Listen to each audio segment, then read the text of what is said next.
You know, each week we take an important new work. Today, we're looking at a book called Übermensch, Contending Nietzsche, written by S.C. Sayles. This is a recent and, I'd say, very ambitious analysis aiming straight at the heart of Friedrich Nietzsche's philosophy and its ongoing impact, especially as viewed through a theological lens. Alright, first off, what's the core question this paper is wrestling with? Sayles is grappling with Nietzsche himself, really.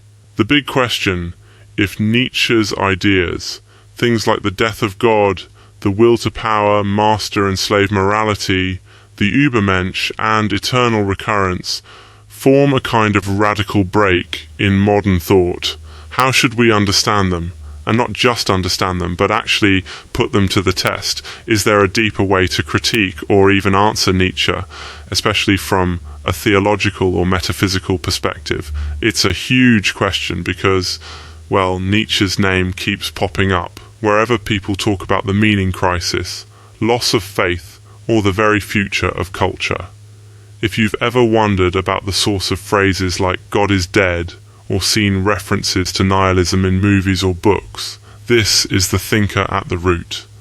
Now, what makes Sayles' approach interesting?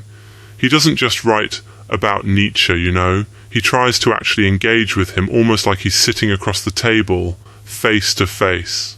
In fact, Sayles adopts Nietzsche's own style, you know, that punchy aphoristic, sometimes in-your-face way of writing, and then uses it to mount his critique. It's like fighting fire with fire, or maybe philosophizing with a hammer, as Nietzsche himself put it. But Sayles is wielding his own hammer. What are some key insights or takeaways here? Well, for starters, Sayles roots Nietzsche's philosophy in his biography. He says, look, you can't pull apart Nietzsche's ideas from his life, his upbringing, the trauma of losing his father as a child, his growing up in a Lutheran household. These things shaped what he wrote. Nietzsche isn't this abstract mind in a jar. His struggles, his shifting beliefs, even his heartbreaks, all bleed into those famous aphorisms. That's a powerful reminder, isn't it? That big ideas don't just fall from the sky, they're tangled up in real experience. I don't know about you, but whenever I read philosophy, I sometimes forget these were living, breathing, feeling people. But okay, moving to the methods.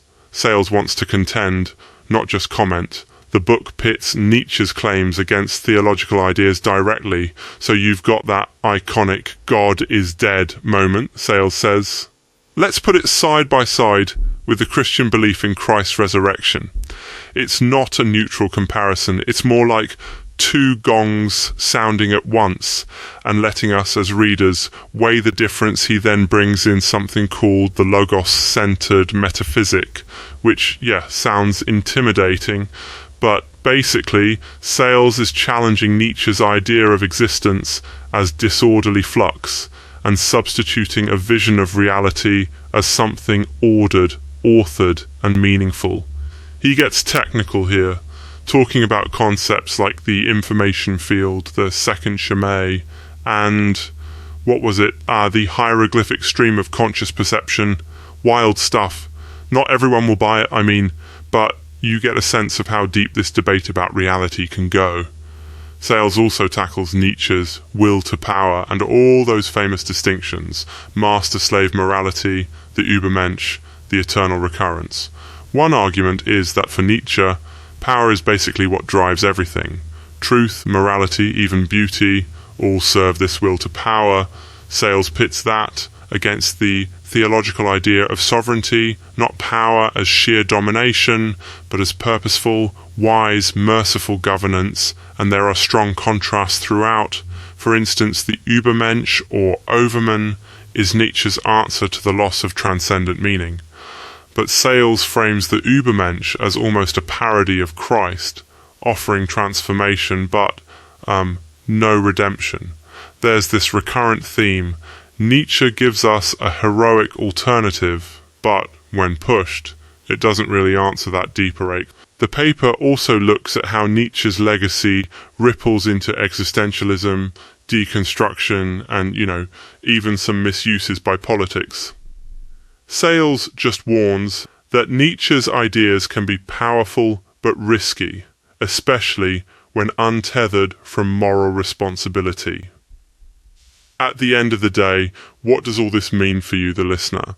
Well, if you care about, say, how ideas shape culture, or about the big why driving history, or even if you're just curious about what's behind all these grand claims in philosophy, the book might help you see that these arguments matter.